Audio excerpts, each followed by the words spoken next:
description or on my website, telltaleatheist.com. Welcome, everybody. Thank you for coming. Hopefully you can hear me. Everything is going smoothly.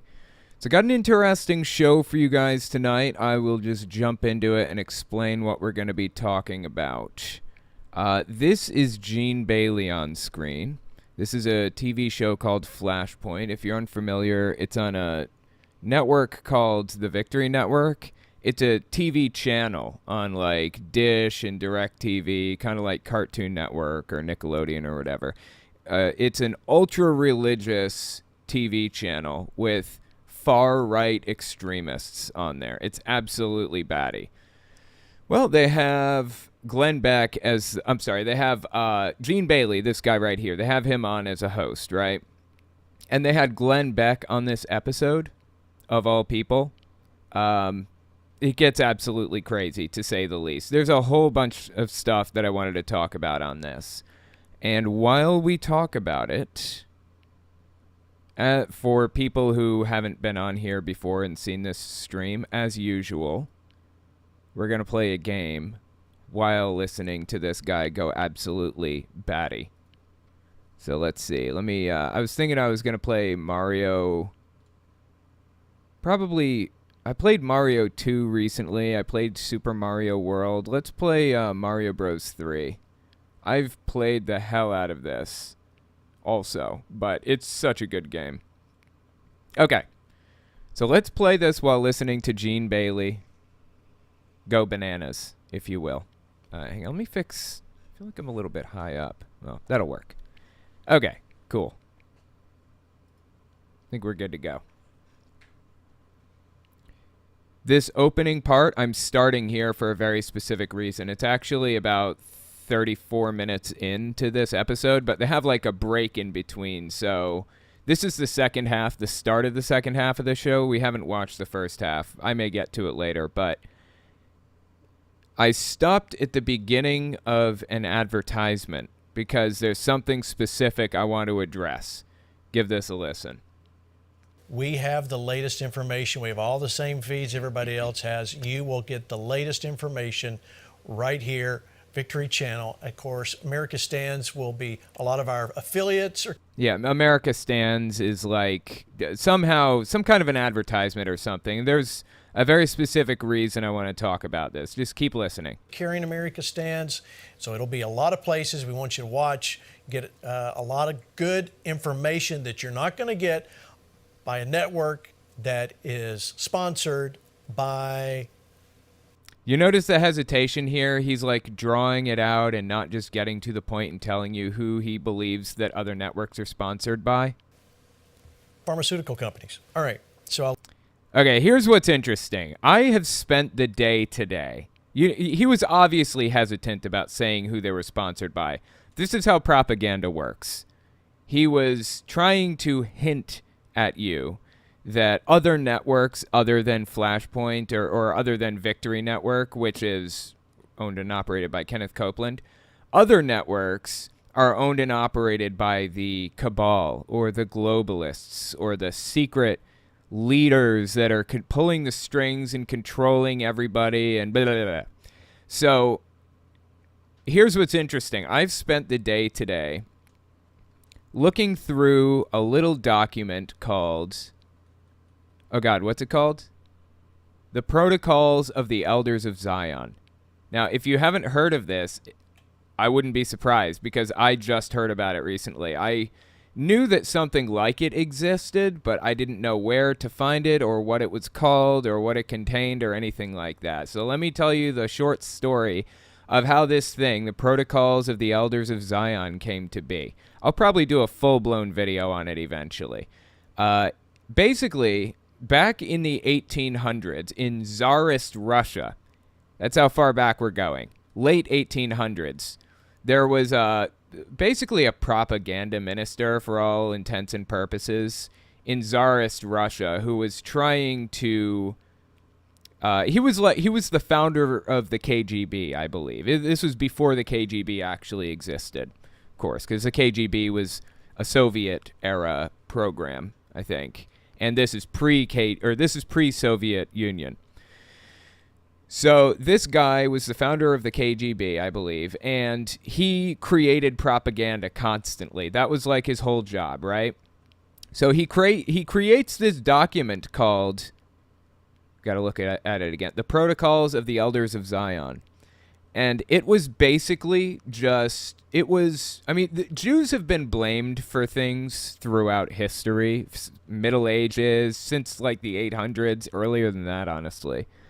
But this is where things really started to get like really, really ugly for, as far as like blaming Jews for things goes. He started, so, all right, I'm trying to remember how this went. This guy that founded the KGB came up with these supposed protocols of like Jewish leaders supposedly found on the body of Jewish soldiers, completely fabricated.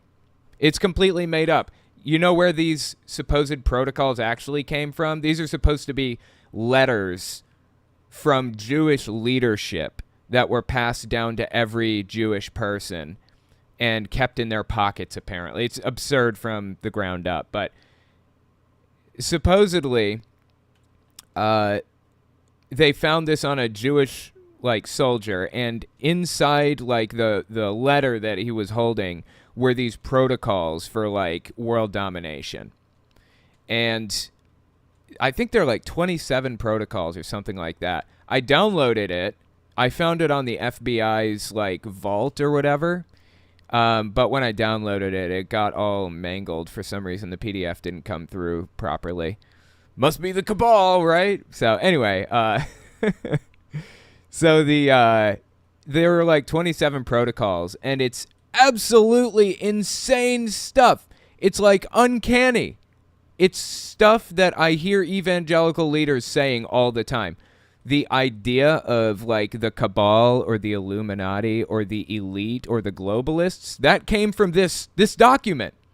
They released them, like these 27 protocols, over the course of like, I don't know, a few years. And then this one guy compiled all of the protocols into a single book that's like 140 pages long. And that's what I ended up downloading. This is around 1902, 1903 when this is all fabricated. I have to make that perfectly clear. It's completely made up, all of it. It was forged. It was all a forgery, largely pulled from a satirical book that was written in the 1850s or something. Like, I forget what, 70 or 80% of it was just pulled right out of this satirical book, like completely made up. And the rest was made up by this czarist or like Russian czarist propagandist, basically. So anyways, God, I wish I could pull it up. I did post some things on my Twitter account if you guys want to see just like some excerpts. But it's basically, to get specific, just give you a couple specific examples. There's this thing called the Seven Mountains Mandate, okay? Well, the idea of the cabal, what's his name, Gene Bailey just mentioned, that's from the protocols of the Elders of Zion. The whole idea of a Jewish elite that is like pulling strings behind the scenes and trying to control everybody through the media and by controlling education and the economy and everything, and the big banks. That is all straight out of the protocols for the Elders of Zion. No joke.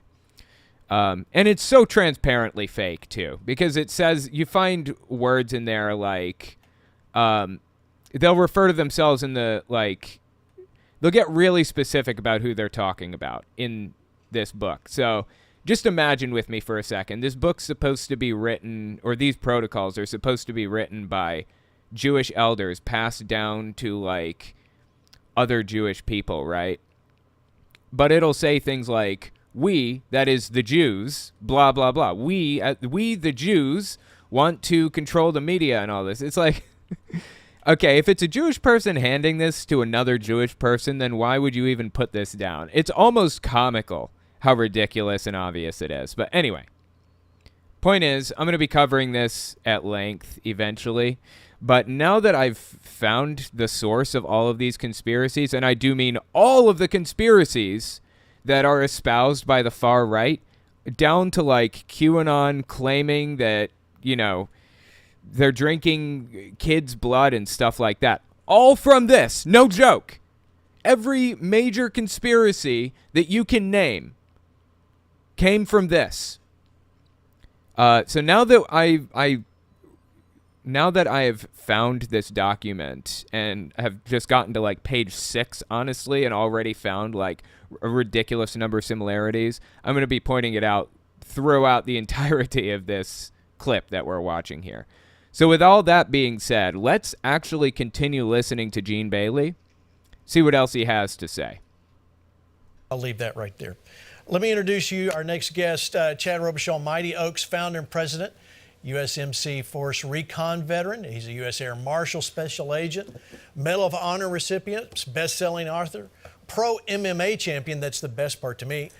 Okay, so what he's doing here is talking up his next guest. And if you notice, he's not pointing out, he's having him on here to give political commentary. That's what he's getting his guest on for, right?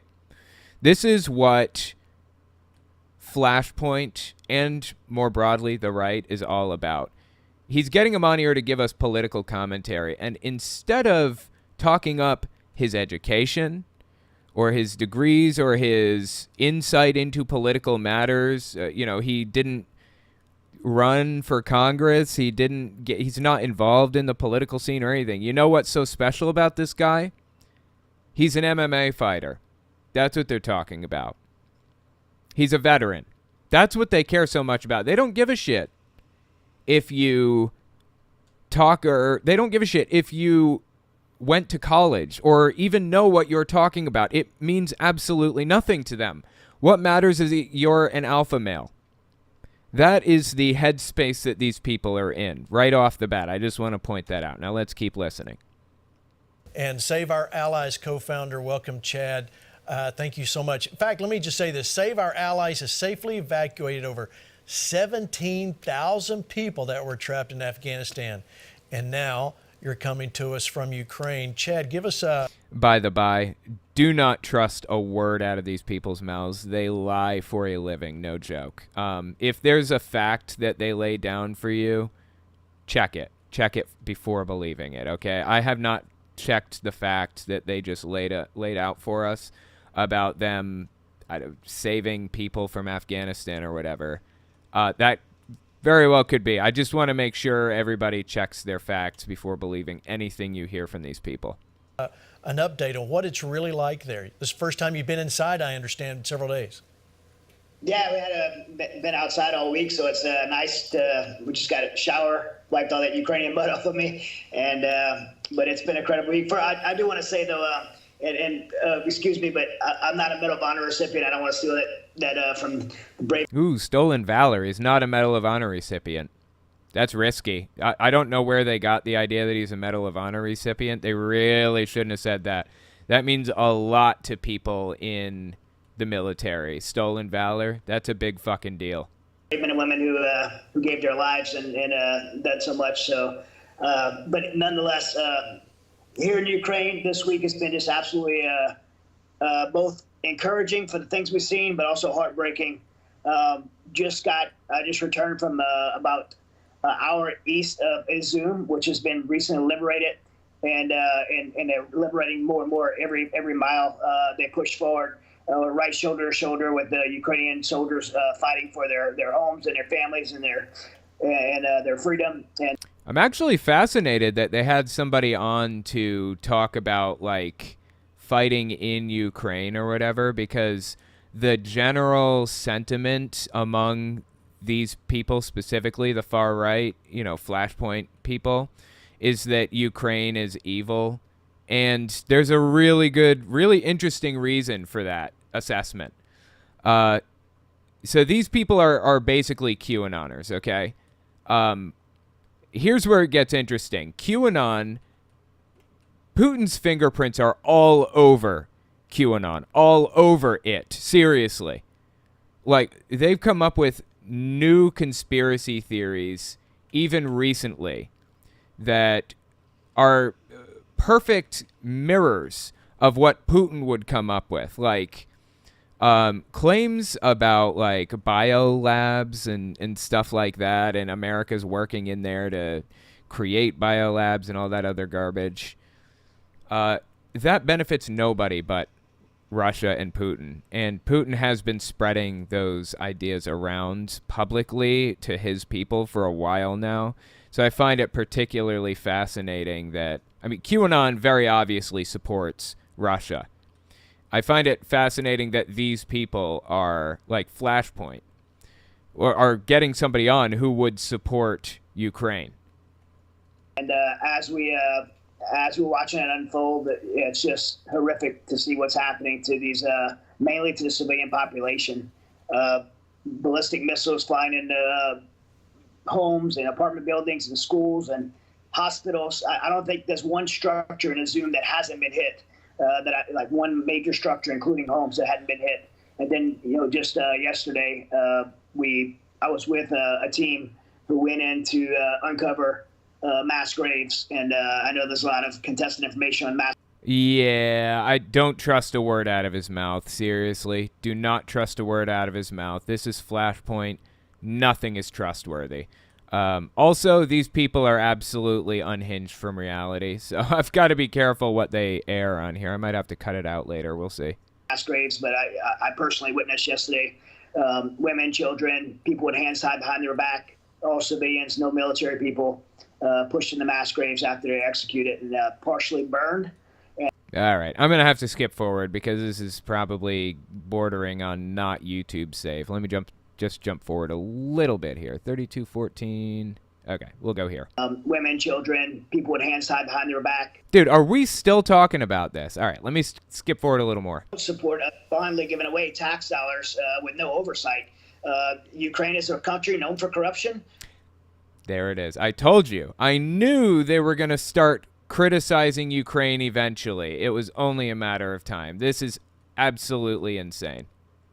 Washington, D.C. is a city known for corruption. And what I'm seeing on the front lines, I'm not seeing any significant support that would come from the West. I'm personally, my foundation is giving soldiers medical gear. All right, now I have one of my guys on the front line with Ukrainian Special Forces giving medical gears, individual first aid kits, and teaching them how to use it.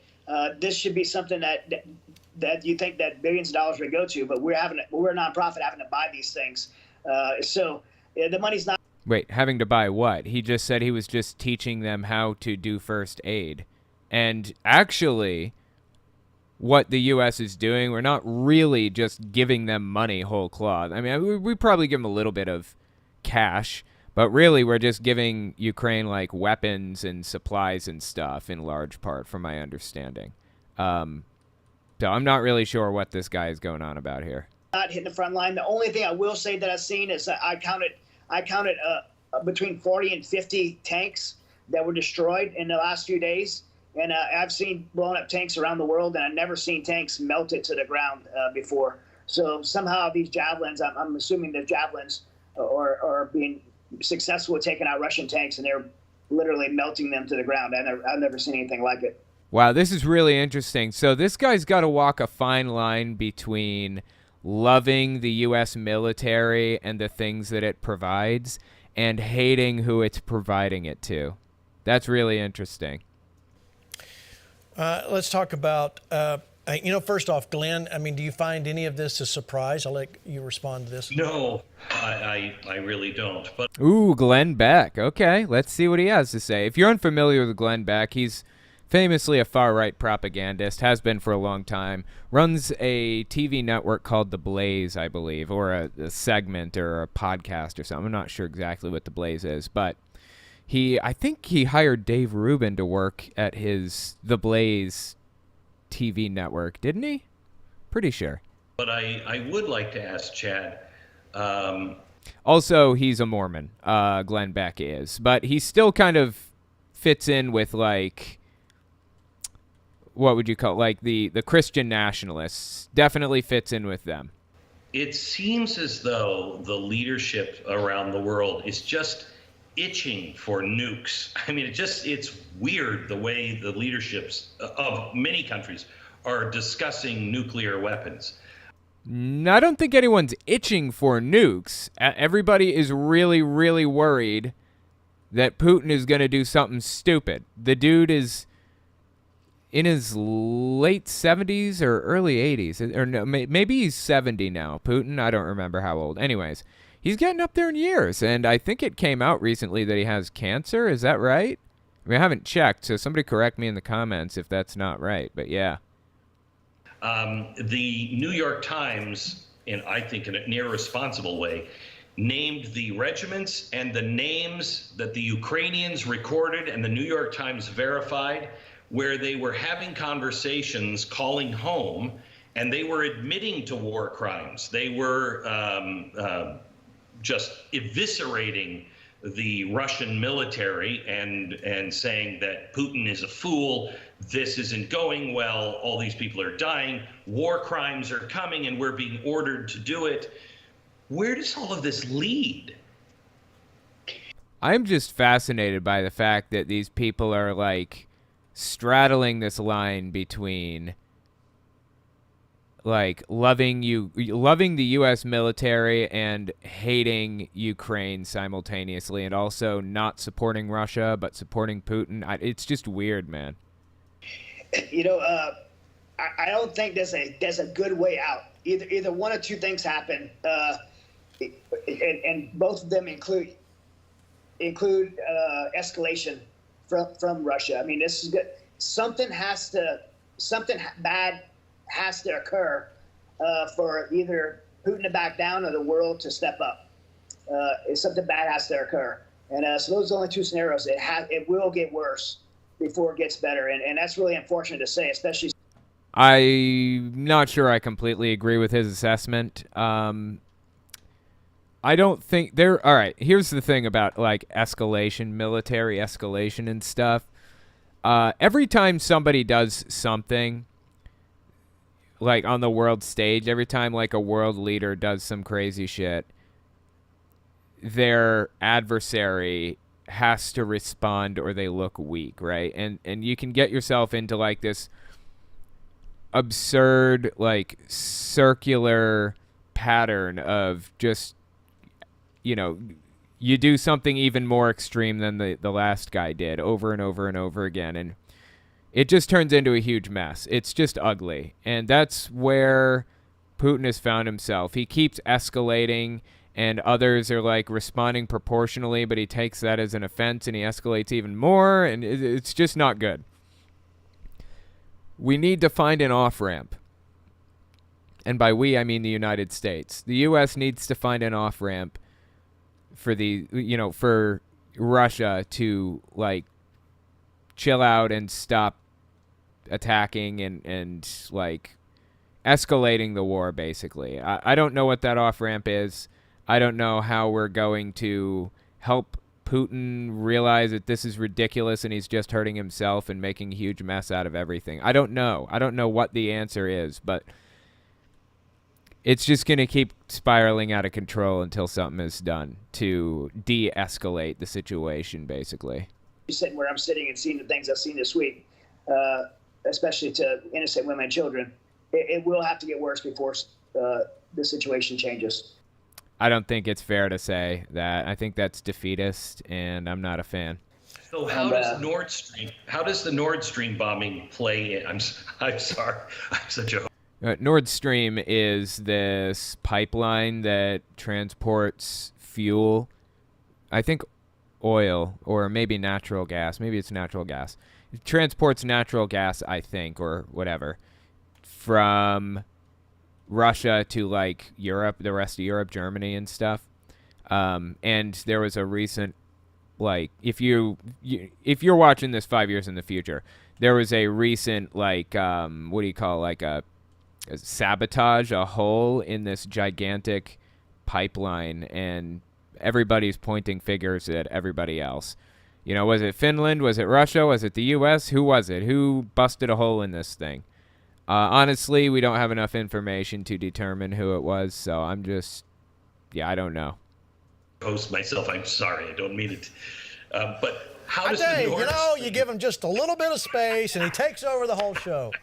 I have Chad on my show on Monday. No, go ahead. I can't wait to talk to him about all this, but I can't wait. What does Nord Stream mean to you? Who could have done that, or who would have? There is not enough information to know who did it, and speculating is stupid and ridiculous, which is why I didn't speculate myself. We just don't know. We don't know who sabotaged it. If it even was sabotage, it's very likely, in my opinion, that somebody probably sabotaged it, because it's a gigantic pipeline that's like, it's like you'd have to have high-grade explosives, I would think, to penetrate that thing. But there's no basis to believe that it was anybody over anybody else. Have done that. I have my suspicion. So honestly, this will tell us his biases, because this is about as like low information as you get. So who does the guy not like? Who is he willing to point the finger at here? Of which country did it, but first it goes through. The Danish controlled the waters where it was hit. A lot of people, got environmentalists that are worried about it. A lot of people are scared. How's Russia retaliate? Russia has one natural commodity, and that's oil. Without the sale of oil, they have nothing, and they could be economically sanctioned through maybe not through diplomatic purposes, because we're not seeing them do it, but through this pipeline. And so whoever did this wants to bankrupt Russia, and that's not a fair assessment in my mind. I think that's kind of a ridiculous conclusion to reach. And I love how he just automatically counts Russia out of the equation. There are plenty of good reasons why Russia could have done this themselves. I mean, it's going to get fixed. It's not like it's a permanent problem that's never going to be resolved.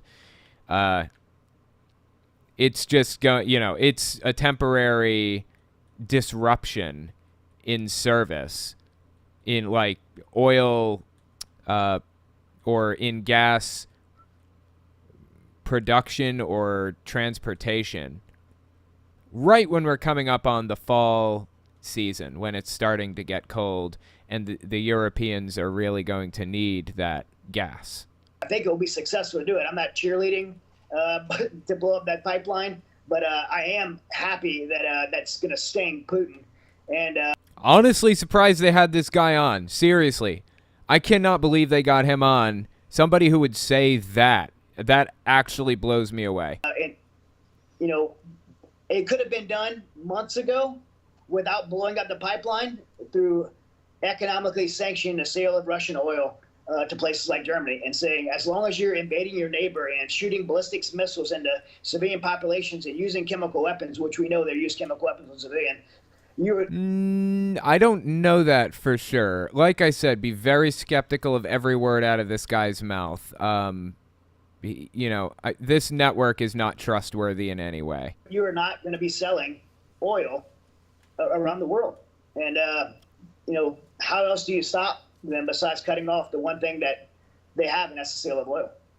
Well, so he's saying that America should sanction Russia until they, to prevent them from buying oil, or to prevent them from selling oil, to Germany? What does he think people have been doing this whole time? First of all, and second, Germany is Germany. They make their own choices. It's not like we can force Germany to whatever.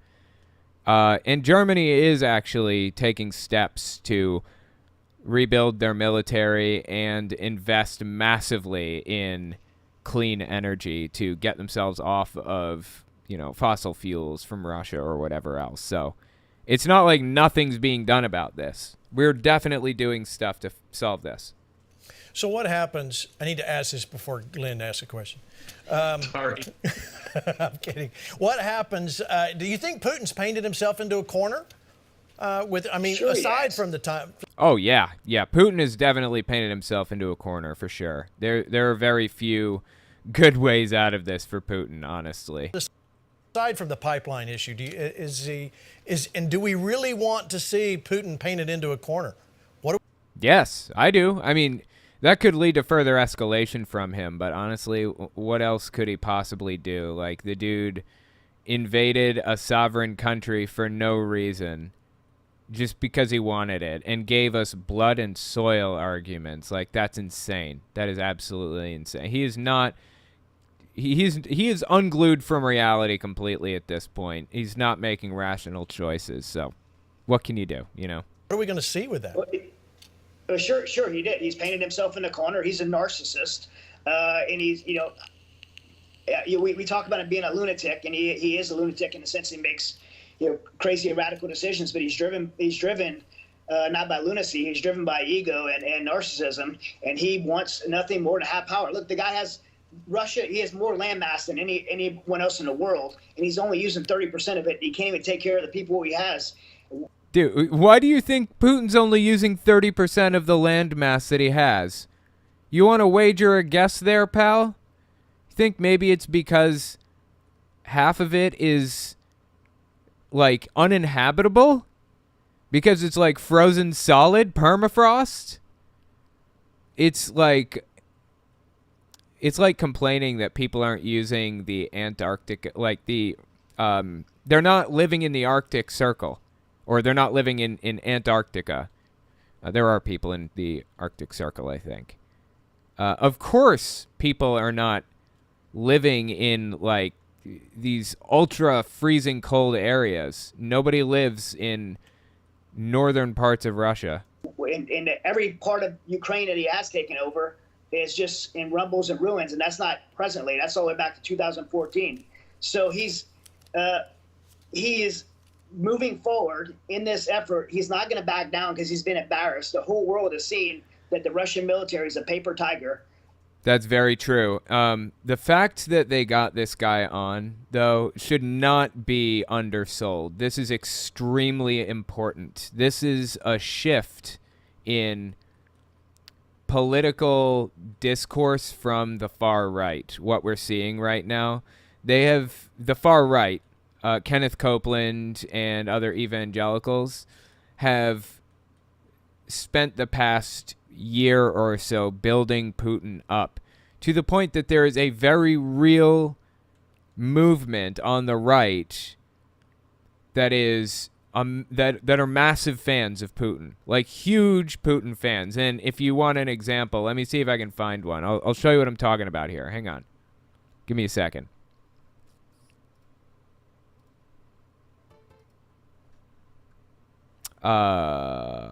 Let's see, where is it?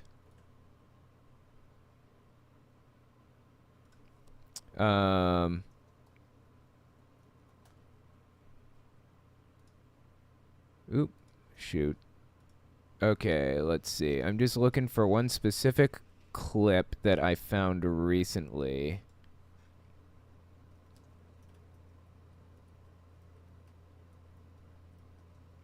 On the twit.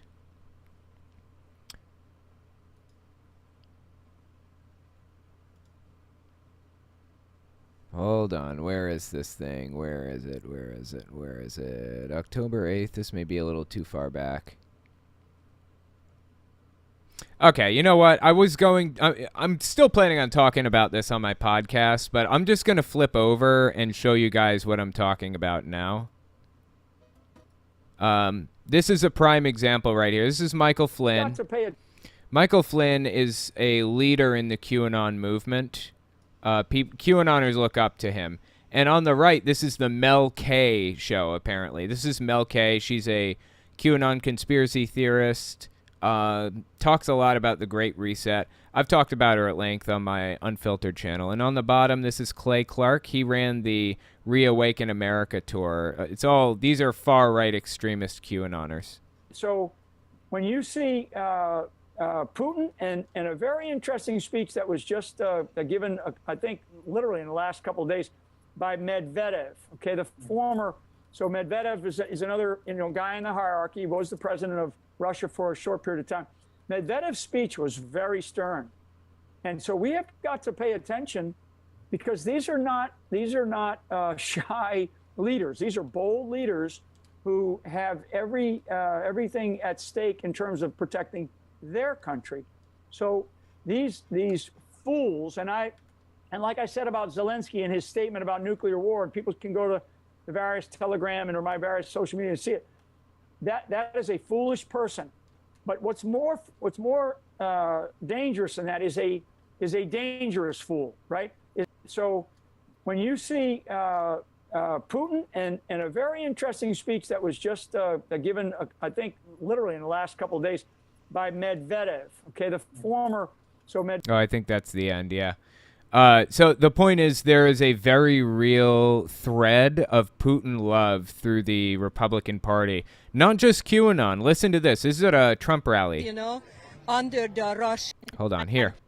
With the Russia and the Ukraine conflict, what's your... my opinion, you know, I grew up in 40 years, you know, under the Russian thing. And I love Putin. I love Putin. Poutine. Isn't that like some kind of a Canadian dish of sorts that has, like, what is it? French fries with like something, or I don't know what poutine is. I've heard good things though. Unfortunately, I don't think that's what she's talking about. I think she's talking about Vladimir Putin. Putin is making the right, you know, what the American people is built over there. He wants to clean them out, you know. He wants to get rid of Americans? Clean them out, all the biochemical place, everything. And Completely fabricated. That doesn't exist. That's not happening. But this is, once again, a pro-Putin conspiracy theory that came straight from Russia that has spread to Trump supporters. So the fact that... there it is. The fact that Flashpoint is supporting Putin and or Russia, denouncing Putin and or Russia this way, the fact that they had a guy on to basically talk smack about him like this is a big deal. It should not be underestimated. The value of it should not be underestimated. It is a big shift among the far right and the way that they're handling this thing or that thing. It's pretty crazy. And I was, part of my time this week was I counted about 60 bodies of Russian soldiers. And oh my God, come on. No more of this. Putin's embarrassed. Victory for him would have been to take Ukraine in a week. This isn't a victory. People ask me all the time, is Ukraine winning or is Russia winning? I say Ukraine's winning. Why? Because Russia's goal was to take Ukraine, and they can't do it. Absolutely agree on that point, for sure. Whether Ukraine is actually winning or not is not really the point. The point is that Russia is not winning. And as a result, Ukraine is winning. Just by the simple fact that Russia isn't.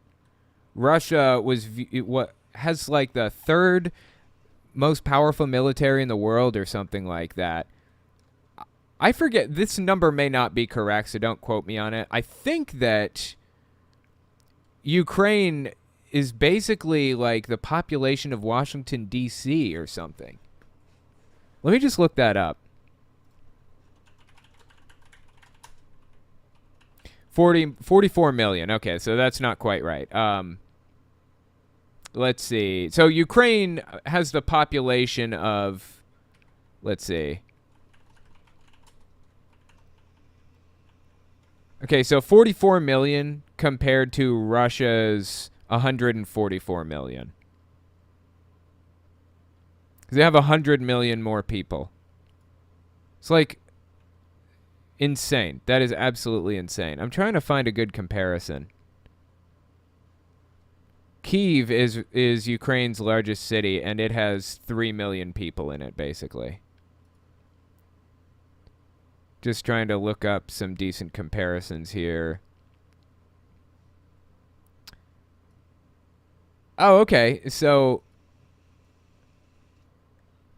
Ukraine is roughly the size of Texas, give or take. Yeah. Roughly the size of Texas. Or roughly the size of...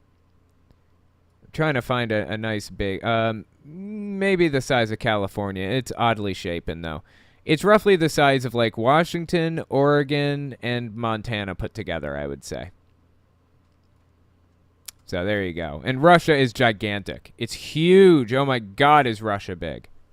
So anyway, let's keep listening. And they're not going to do it. All right, let's change topics just a little bit. Back in August was the 1-year anniversary where Joe Biden called his botch Afghanistan withdrawal an extraordinary success. Well, it was an extraordinary success. You know why? Because we're out of Afghanistan. I couldn't ask for anything more than being out of Afghanistan. That is fantastic. I am so glad to be out of there, first of all. No more hundreds of millions or billions or even trillions of dollars being burned up in, just lit on fire, basically, in the Middle East. No more of that. That's fantastic. Big fan. They needed to complain about his exit strategy because it was something that he did, and they need to criticize whatever it is that Joe Biden does, no matter what. And interestingly enough, it worked. It was a piece of propaganda that stuck. It was something that people paid attention to, that they believed. Not all propaganda works. You know, that's why they have something called the fire hose, or the fire hose of falsehoods is what it's called, right? And Putin actually, I don't know that he invented the fire hose of falsehoods, but he put it to use heavily in 2014 when he was trying to take Crimea. The fire hose of falsehoods is a propaganda method where you spread as many lies as you possibly can, whether they contradict with each other or not, whether they are cohesive or make any sense at all. It doesn't matter. Spread as many as you can through as many networks and outlets and social media as possible and see what sticks. The people who support it or don't support it will pick which things they like a menu. Go through it and, well, I'm not really sure how I feel about the biolabs claim about America and Ukraine being in cahoots together building biolabs or whatever. But I am kind of a fan of the claim that there are Nazis in Ukraine, so I'll go with that one and start repeating it without any evidence at all. That's the idea behind the fire hose of falsehoods. Let me step back just a few seconds here. Botch Afghanistan withdrawal. So the Afghanistan withdrawal, that was part of the fire hose of falsehoods. They talked about how the Afghanistan withdrawal was something that Joe Biden completely messed up. It was just terrible. It was awful. Did a terrible job. And the reason that they kept saying that over and over and over again, and the reason they're still saying it all these months later, what are we, a year out now? Is because it worked. It was one of those things that stuck despite being false. Yeah, there were things that he could have done better, probably. In hindsight, certainly. There were definitely things he could have done better in hindsight. I'll give him that. But guess what? We're out of Afghanistan. I'm not going to complain. An extraordinary success, Chad. Obviously, I don't think any American that has watched anything happen with the people holding on to C-17s trying to escape and Americans being left is... Americans were not left in Afghanistan. The people holding on to the planes were Afghans, or... Wait, what's the name? Afghan is a type of blanket, isn't it? Is it Afghanistanis? What's the plural for this? I don't know. Anyway... yeah, they were Afghans that were holding on to the planes, and that's devastating. I do not like that at all. We should have put more time and money and work into making sure that we got as many people out as we possibly could. You know, if they worked with us, if they were translators for us, if they helped in the war effort or whatever, honestly, if they just wanted to get out, period, they should have been able to escape. But, it is what it is, unfortunately. I just find it fascinating that these people, Flashpoint people, are the ones complaining about immigrants trying to get over here and being unable to, and what a travesty that is. Just a bizarre thing to hear from their mouths. They don't care about these issues at all, honestly. Like, not even a little bit. What they care about is destroying people's reputations that they don't like. That's it. And to get a little bit more granular with the Afghanistan withdrawal, they go with the very specific propagandistic framing that works the best. We left money over there. We left equipment over there. People weren't able to escape who wanted to get out and all of that stuff. That's the propagandistic framing they go with, because that's what they've found resonates with their constituents or with their base, the people that watch this TV show. We did technically leave some Americans in Afghanistan because they had built families over there. They lived over there and they didn't want to come back. We left American citizens there because they didn't want to go. So, anything but a success. What's the update there? What can you tell us? The update is that Biden used Donald Trump's plan. He did not alter it, and they're still talking about what a terrible job he did. Do you think they'd be doing that if Trump had been in office? I'd be willing to bet that there's a reason why Trump waited to withdraw from Afghanistan in the first place, because he didn't want it on his record for one reason or another. Well, I mean, if giving up the most strategic place on the globe between Iraq, Iran, Russia, and China away to our enemies is a success, and I guess it was. Wow. So this guy thinks that we're going to war with China, so it's more beneficial to stay in Afghanistan and continue to bleed that country dry. Because we can. Why not? Just blow tons of money, billions and billions and billions of dollars per year on equipment and troops' lives just because it's a good place to be. We're not going to war with China. We're not getting in a ground war with China, okay? And if we were to get in a ground war with Russia, we wouldn't need to use Afghanistan as a jumping off point, of all places. What were the other places he named? Either way, it's a ridiculous claim. If we wanted to be in the Middle East, we have an ally there, Israel. We don't need to use Afghanistan as a jumping off point while continuing to light money on fire for no reason while we're there.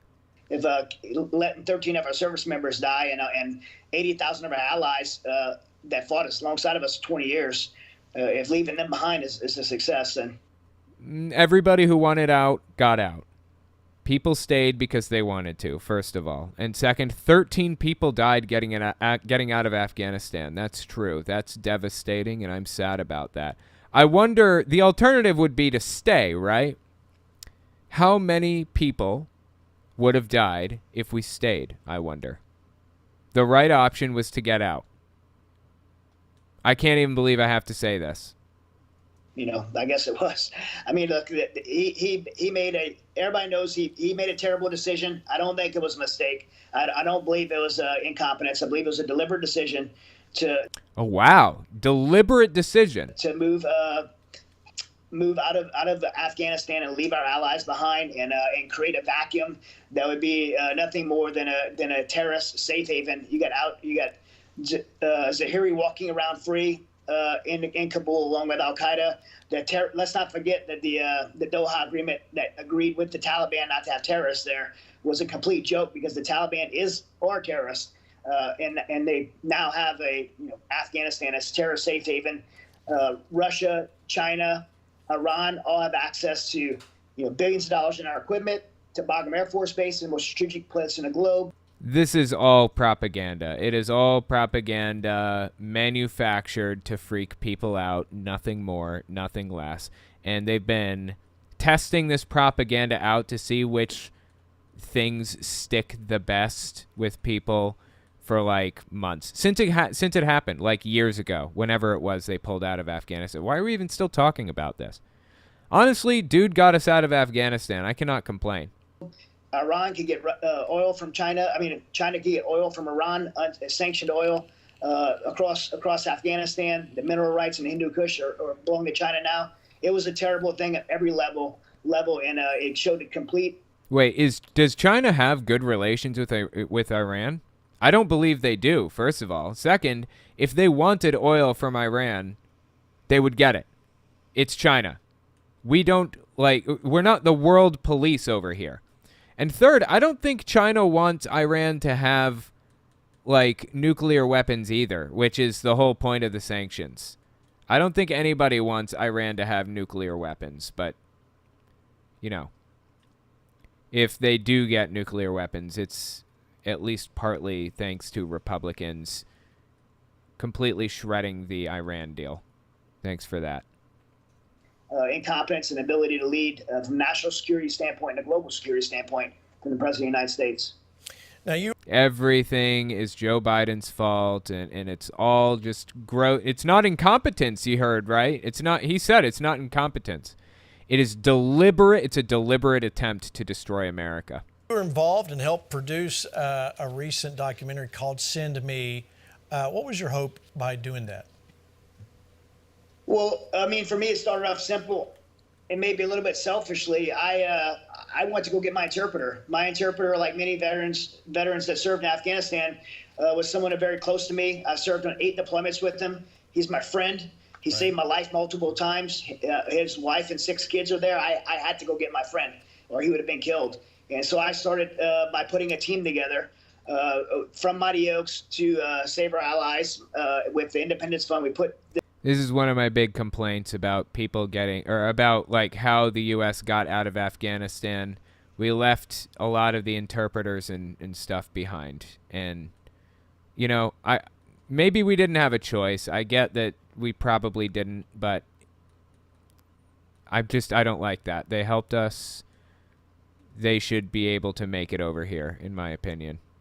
This Save Our Allies coalition together to go get Aziz, and ultimately we got him, his wife, his 6 children, and 17,000 others that we got out. And I know if Glenn's still on, there's a lot of partners that helped us to do that. And one of them is Mercury One and Glenn Beck, who made it possible to facilitate aircraft to get the people that we got out.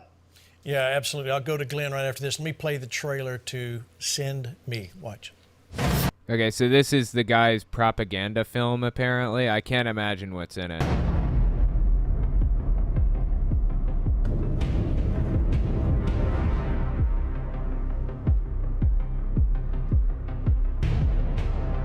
It's impossible to explain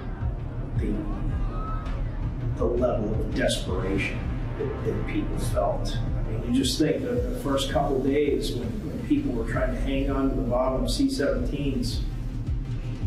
That's desperation that America. I remember that. That was pretty sad. People were desperately trying to get out of Afghanistan. They really wanted out, and that was not going to help them. Holding on to the planes, the wheel wells and stuff, not safe. Americans don't understand that level of desperation. It was a very clear mission, which was to go rescue Aziz. I knew that if I didn't personally intervene, Aziz would die. Chad and I connected. We had worked together over the last several years, and I just said, how can I help? It's great we're going to go help Aziz, but I'm talking to this orphanage over here that's 3,500 orphans. Let's not just help this limited group. Let's help as many people as we can. 24 hours later, tickets are booked. Then we're getting on a plane. I knew I would be. Wow. So they're not only are they defending, or not? Okay, they're not defending Ukraine. Not only are they criticizing Putin and or Russia, but they're also describing bringing immigrants into the United States, which I'm all for. I think that's fantastic. I want more immigration. In fact, we should open the floodgates completely, just wide open. Let them in my opinion. But these people are supposed to be opposed to that. I am absolutely fascinated that they are endorsing and praising bringing immigrants into this country. Okay, for the first time I think ever, I am on the same side as the person that Flashpoint is currently on the side of. I mean, I don't know this guy's history. He's probably terrible in a lot of ways, but this one thing, fantastic. Also, the U.S. promised them on condition of their help that they would give them visas. Oh, I didn't know about that. Yeah, absolutely. I think they should have come over here, without a doubt. Also, we froze all of Afghanistan's assets, and that's causing massive hunger. Yeah, that's true. Although, we froze their assets to prevent the Taliban from accessing it. It's a complicated situation that I just don't understand enough. I'm just hoping and trusting that the people in charge do understand it, at least better than me. I'm sure they do. More of an asset working with whoever's on the ground. The military was not allowed to go outside the wire. That was the rules of engagement. They can't go outside and help people. Americans, something can happen right in front of them. They can't go outside and help. Okay, Americans should not be outside the wire. That's kind of ridiculous.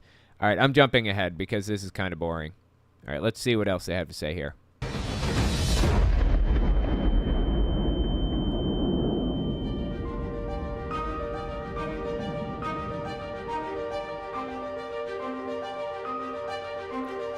The movie, sendmemovie.com. Go look at it, watch. I haven't seen it yet, but I'll definitely do that. The movie, sendmemovie.com. Is that the web? Oh, no, it's just send me movie. Okay, why did he say it that way? That's confusing. All right, so Glenn, you know, when you watch just the trailer of this, most Americans cannot even fathom 1/10 of what's going on there. How should Americans view this? I mean, this is still any veteran, but not just veterans anymore. We go all over the country, and when I talk about no one left behind and what happened, there's an uproar of conservative anger about the fact of what happened in Afghanistan. How do we go from here, Glenn? Yeah, that uproar is all fabricated outrage. Yeah, there are things that Biden could have done better, absolutely, without a shadow of a doubt. But he got us out of Afghanistan. He got us out. I cannot complain about that, first of all. And second, this is the result of targeted testing, basically. It's like, what do you call it? Oh my God, I suck. It's the result of the fire hose of falsehoods. They are intentionally setting out to find the thing that will do the most political damage to the people involved. And the Afghanistan withdrawal was one of those things. That's just what it is. They do not give a shit about the troops. They never did. They never will. What they care about is nationalism and propaganda. Simple as that. Okay. Dude, I really suck at this game right now. I do not know what's going on with me. There we go. A couple of things. First of all, Chad started the program saying, I'm not a recipient of the Medal of Honor, but I can guarantee you in the afterlife, he will be wearing a Medal of Honor. Oh, I bet. Yeah, he'll totally be wearing a Medal of Honor in the afterlife. Absolutely. Because, oh God, I'm not even going to go there. I'm not going to go there. Remember, Glenn Beck is a Mormon, so he has a completely different idea of what the afterlife is than, like, anybody else on this show.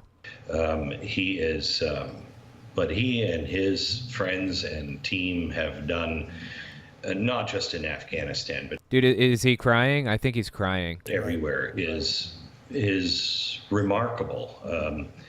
He's an Oscar Schindler, and we're in a period of time where Oscar Schindler isn't going to be recognized, but there will come a time when sanity is restored, and you will see the heroes that stood and helped these people. This is great and profound evil, and what is Biden? We created that situation. We were involved 25 years ago. We are involved trying to heal and help. It was crazy to even try it. Then we just screwed it all up, and then we just abandoned anyone who was on our side. Yeah, that's not exactly accurate, but once again, propagandists got to propagandize, right? It is a tremendous evil that we have unleashed, and I think we will pay a very high price as a nation for what we've done. Why, I hear you asking? Why are we going to pay a high price, or how, more accurately? God is going to lift the veil of protection over America to punish us for not I don't know, worshiping him hard enough or whatever. This sentiment has been repeated through the generations. Let me show you an example. This is Jerry Falwell Sr. and Pat Robertson talking about 9/11 the next day. This is 9/13, so this is 2 days after 9/11 took place. Same sentiment echoed in what they had to say here. God's going to lift the veil of protection because we aren't Christian enough in America. This is the first time that we've been attacked on our soil. First time, and by far the worst results. And I fear, as Donald Rumsfeld, the Secretary of Defense, said yesterday, that this is only the beginning, and with biological warfare available to these monsters, the Husseins, the Bin Ladens, the Arafats, what we saw on Tuesday, as terrible as it is, could be minuscule if in fact God continues to lift the curtain and allow the enemies of America to give us probably what we deserve. Wow. That's insane. That is rough right there. That is unhinged. We got what we deserved because we aren't worshiping God hard enough. You ready for the list of people that Jerry Falwell and more broadly the far right blames for 9/11 taking place? Well, Jerry, that's my feeling. I think we've just seen the antechamber to terror. We haven't even begun to see what they can do to the major population. The ACLU's got to take a lot of blame for this. The ACLU, of all people, seriously, the ACLU is who he's blaming.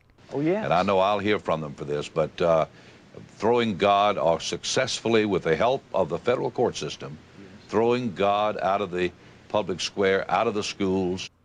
Nobody threw God out of the public square or the schools. Kids have always been perfectly allowed to pray to their heart's content. Teachers, too.